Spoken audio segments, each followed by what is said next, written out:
What else? I think that's mostly it for the moment on that, as far as the lights go. So I can easily see 100 or more individual LEDs going on to this kit, plus a lot of footage of fiber optics.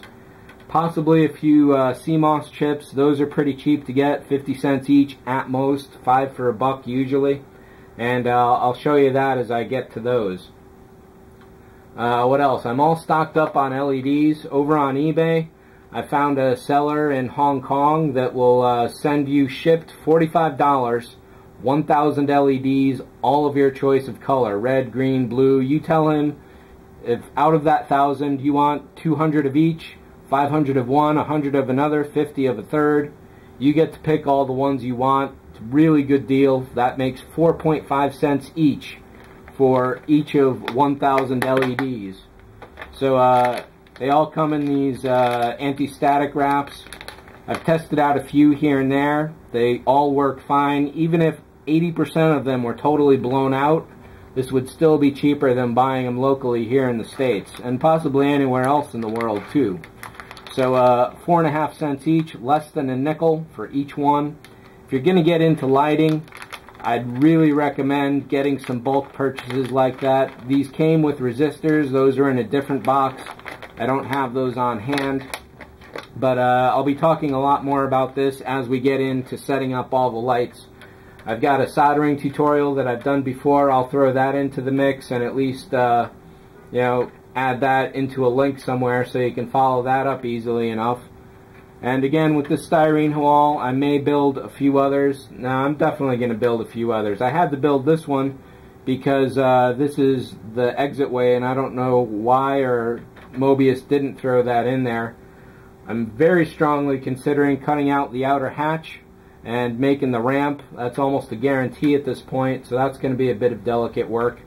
And the other thing I've started doing, which is the reason why I started this video up in the first place, is I just started test cutting some photo-etch here to put that on to see how it goes. And I realized that if I'm going to show this off, I really need to show you how to cut out a huge section of wall like that.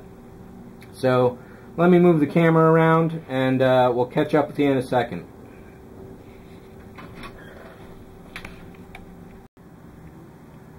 Alright, so this should be pretty good for coverage here. Basically, when I started cutting all these parts out, what I did was, the one thing you can't do is let the brass bend at all. So what I tried to do was, I didn't use this paper, but I had a really hard surface and I've got this rounded blade here.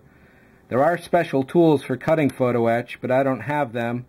So I'm going with what's on hand here, and basically it's just rocking the blade over the attachment point and hopefully getting a really good cut. I won't cut this piece out entirely because I'm not ready for it yet, but basically that's all there is to it.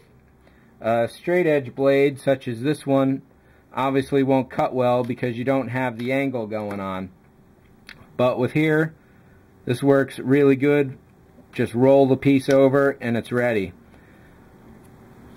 One problem I had was getting rid of the little pins on the edges, what was left of them. So you may be able to see there's a little bit of a dimple in there from where I cut and where I decided to try and crimp things off. Initially what I was doing is I was taking this diamond file and just kind of going over the edges. What that did on this piece here was to actually create a curvature in the edge. So I switched up to my regular X-Acto blade and just kind of tried to slice it off like this. The mistake I made was using too much force, and the other one I made was in holding the entire piece of brass like this. In this case, as soon as the blade tripped over the stub, I bent the entire piece, and you can probably see, oh, no blood. You can probably see right here where there's actually really bad bends going on in this piece here. So this is actually a fairly curved piece of brass going on right now. I should be able to glue it flat. I'm not too worried about it, but at the same time, definitely something to keep aware of because you don't want to do that too often, if ever at all, really.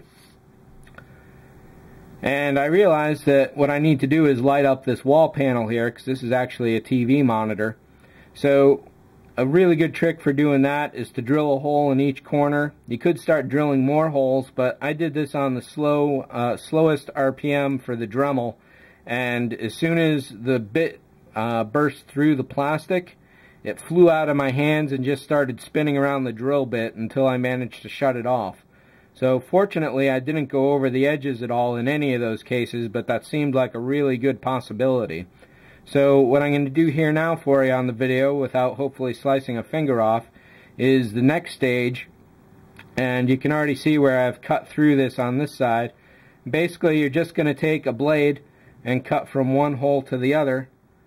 And I'm sure there are better tools for this, but again, this is what I have on hand, so just using a rocking motion back and forth.